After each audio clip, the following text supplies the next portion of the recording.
Good morning, dolls, and welcome to Little Gretchen's workshop. So today I'm going to show you how to completely create a 12 scale dollhouse doll. Now there's a couple of different ways you can make the body. I'm going to show you. So this is the first inexpensive way to create your doll's body. So you want to start with a minimum of 6 pipe cleaners, and I mean standard issue, basic craft store pipe cleaners. Now, if you're using pipe cleaners that are finer and smaller than this type, you may need more. Now, the objective is to make your doll posable, so layer the pipe cleaners in order to get enough rigidness to maintain a pose or a position. Now, after twisting 2 pieces together to create the arms and legs, I do add a piece to the middle to create a core that'll leave a stem for the neck. Now, after you've created the initial human form, use the additional pipe cleaners to firm up and stabilize and firm up the body. Work on it until your doll is posable. Now, it would be a best practice to keep you a ruler nearby so you can make sure your doll's height stays in scale. So be mindful that you have to add the shoes and the head, which is going to add height to the doll. So for 12 scale, a man doll is generally about 6 inches tall. The woman doll is generally around 5.5 inches. Now, this is absolutely your creation, and I'm not a purist when it comes to 12 scale, but you do want to take into consideration doorways, furniture, beds, and things like that, because you don't want your doll to have to live their whole miniature life standing up or never able to sit down or lay in a bed because they don't fit. Now, one thing that's a really big deal to me is making a doll that can stand without support. So make sure the legs are firm. Now, another thing that plays a vital part in your doll being able to stand without support is the size of the feet. Many mass-produced dolls have unnaturally small feet, which makes it almost impossible for you to allow them to stand alone. So let's go ahead and talk about shoes. Now, dolls, I have never made a doll foot, so that's why I focus solely on shoes, no pun intended. So dolls, I've never made a barefoot doll. They always have on shoes or boots. So I use a small piece of tile and I make sort of a long bean-shaped piece of polymer clay and then a round piece and put it at the back of the bean-shaped piece. And I keep the 2 pieces pretty close together because I'm trying to make them as uniform as possible. Now I do add a third little ball at the top of the back of the shoe. Now the third ball is going to cause this piece of footwear to look more like a boot, which helps stabilize the ankle. So after you've gotten your basic shape, make sure you put a hole in the boot opening part big enough to fit your wire. Now my doll shoes are very basic and they're primarily designed to ensure my doll's ability to stand up. So they're not fashionable or pretty, and because I'm not really into modern styles, they always look a little bit old-fashioned because most of the time my men's pants are long and the women's dresses are long, so you'll only see the tip of the shoe in the front anyway. Take as much or as little time as you want to create shoes for your dolls. Just make sure you're satisfied and proud of your result. Now, dolls, these are some hands that I made quite a while ago, and in my original video for hands, I will leave a link in the description. I didn't add wire to those hands, but it is a best practice to actually bake the hands right on the wire. But in this portion of the video, I'm going to show you how to add the wire after you've already baked the hands. Now you're going to have to be very, very careful. Use a very, very small drill bit. I'm using a pin drill. This is not an electric drill. Always be very careful and conscious of your hands when you're doing anything like this. But I just drill in deep enough that I can add a little piece of wire. Now this is 18 gauge aluminum wire, but you can definitely use a small paper clip. Now I am using my Loctite glue. Now dolls, in the first part of the video, I showed you how to make a body just using pipe cleaners. Pipe cleaners are wonderful and they're inexpensive, and all of my dolls up to the year 2020 were made with just pipe cleaners. I learned about the 18 3-gauge wire from my son, who's an electrician, and since learning about that wire, it has become my armature of choice for my dolls. The thermostat wire is very rigid, it is very durable, it's super, super inexpensive, and I still use the pipe cleaners, but I actually use the thermostat wire for the legs and the arms, and the pipe cleaner I use for the torso and the neck area. So I'm going to show you just a really quick how I designed this particular doll body. It's still very similar to the pipe cleaner body, except I make a V shape for the legs and use a piece of the thermostat wire up the middle as the core or the stem for the neck, and then use the pipe cleaners to secure all three together. There's no need to wrap pipe cleaner around the arms or the leg portion because the 18-3 thermostat wire is super strong, super rigid. It doesn't need any additional layers or anything. So the pipe cleaner will only be used to create a shoulder area, pelvis area, and create a waistline for the doll. Regardless to which materials you use to create the body for your doll, whether you use the thermostat wire and the pipe cleaner or just the pipe cleaner, the rest of the assembly is the same. Now dolls, you see I didn't make the opening big enough for the wire, and I cracked the doll's neck by forcing it. I could add more clay and rebake it, but I'm just going to glue it. There is a link in the description on how to make the doll's head. After the doll's head is attached, I go on to attach the shoes, and I do it the exact same way. Now be mindful, there is some slight shrinkage that occurs when the polymer clay is baked, so I did trim out the inside of the hole. To avoid this step, you could just make your hole a little larger so it'll give more allowance for your wire. Be very careful if you have to do this. I just trimmed out or carved out a little bit of the excess clay to make sure that the wire legs fit into the boot so that I don't force it and crack it like I did the doll's neck. I just put the hot glue down into the cavity, then just insert the wire into the glue and allow it to dry. And just like that, she's able to stand. Now that she can stand without support, let's go ahead and add her hands.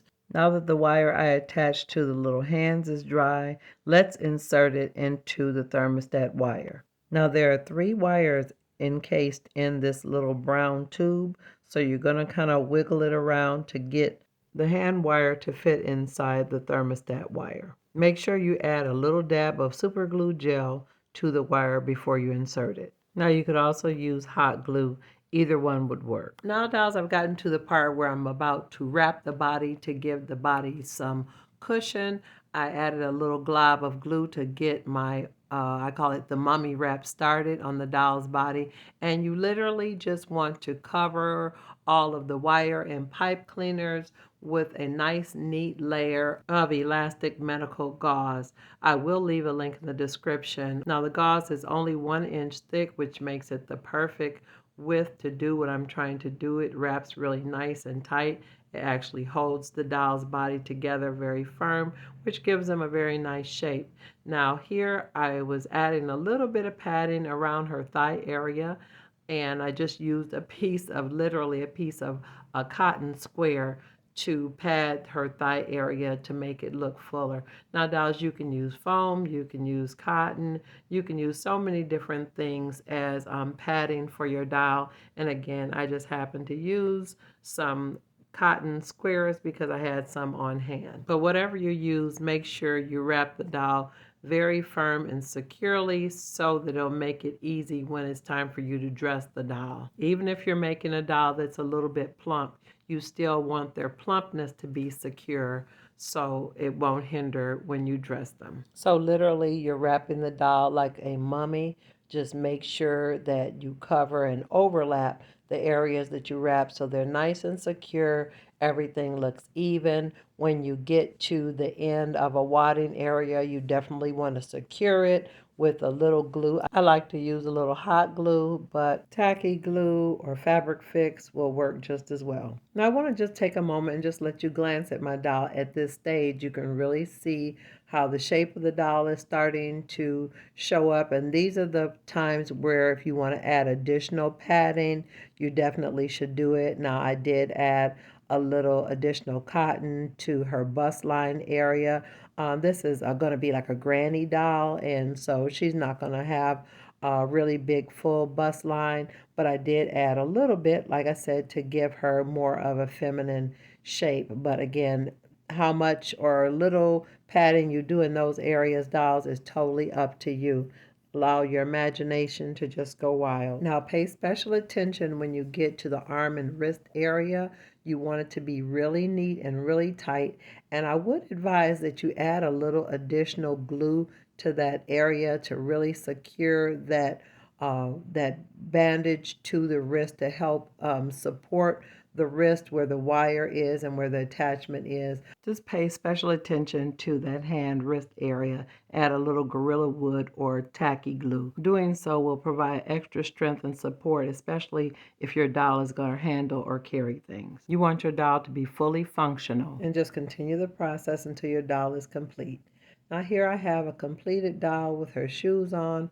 She is able to stand without support, so now she's ready to be dressed and wigged. Now, at any point in this stage, if you decide you want your doll to be fuller or smaller, you can make any adjustments right now before you begin to dress your doll. I'm just adjusting her bust line a little bit, but yeah, any modifications can be made at this stage. Do what you need to do to make sure you're satisfied with your doll. Now, my doll is completely dressed. I do have several videos out there on dressing dolls, so I'm not going to go into a lot of it in this video. I'm just going to show you a couple things I do to embellish her to complete her dress. Now I'm just adding a little lace to the front of her dress.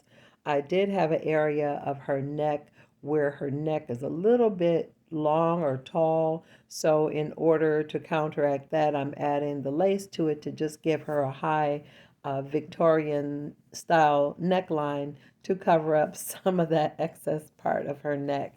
And it turned out really, really cute. I really, really like it. I think it really enhances her look and the design of the dress. And after finishing her dress, I was inspired to do her little hat. My grandmother always wore a hat. I do have a link in the description on how to make little hats for your 12 scale doll. Now, I will leave a link in the description for when I wig the dolls. There was a little trouble with the video footage for my wigging videos due to the lighting. I have an overhead fan near the light in my studio, and I didn't realize it was distorting the video footage until it was complete. So I will allow this portion to play. Now, there are links in the description for everything I used today. Now, her hair is made of viscose, and I did make wefts laying it on acetate using the tacky glue. After I trimmed the wefts, I laid it into the tacky glue in a U formation all the way around the back of her head. Now you see me here just pulling the wefts off of the acetate, and you just trim them, trim off any excess glue so that you won't have extra taking up her scalp. You see I'm just trimming it there till it's a nice even piece and just laying it right in to the glue across the back of her head. And you'll continue this until you've completely covered the doll's head. Make sure you're careful as you get around the front of the head to make sure you have a nice, neat, soft looking hairline. Now, after your doll has a complete full head of hair, you can go ahead and style it to your heart's delight. I do have a couple videos out there about wigging and styling the doll's hair, so I won't go into it in this portion, but I do want to show you something before I let you go. I want to share with you some of my dolls from the past so that you can have a glimpse into the process of learning. I want to deter you from being frustrated with yourself with your first attempts at making dolls. Now, this is a doll that I made many, many years ago. I did sculpt her face slightly. I made her clothes and her hands. Here's another doll. I didn't bother to sculpt her face. I just painted it. And if you look really closely, you can see tiny stitches. So you can see that all the clothes are hand sewn, which was absolutely awful because dolls, I'm not a fan of sewing. So for me to hand sew the body and the clothes lets you know just how badly I wanted dolls. I really struggled and got frustrated a lot when I realized that each different part was a different skill that I had to learn. I struggled for a long time learning to make men dolls and their clothes. I also had a hard time finding small prints, so I just made everything out of felt. And you see how that turned out. And although I'm giggling while I'm looking at these dolls, it makes me see my progress and makes me feel encouraged to continue on. So I just want you to be clear that dressing and making dolls takes a lot of practice. This doll was created around the time that I made Aunt Bess. You can tell by the big smile. And I want you to take note that many of these dolls have cookie hands, and there's nothing wrong with cookie hands, but maybe at least give them a thumb. Now I'm just comparing the sizes of these two dolls. Her head is quite large.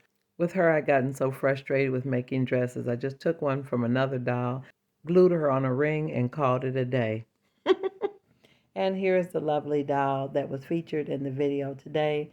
The little grandma doll is all completed. Her beautiful white hair. I think she turned out lovely. She can stand without support. I love how I can position her arms and hands and just look at her in comparison to one of the dolls that I made a long time ago. I believe the doll that I made today is more realistic, and I think she fits into my setting a lot better. So if you enjoyed this video today, definitely let me know in the comments. Also, like, share, and subscribe. And I'm looking forward to seeing you on the next episode of Little Gretchen's Workshop. Bye-bye now, dolls.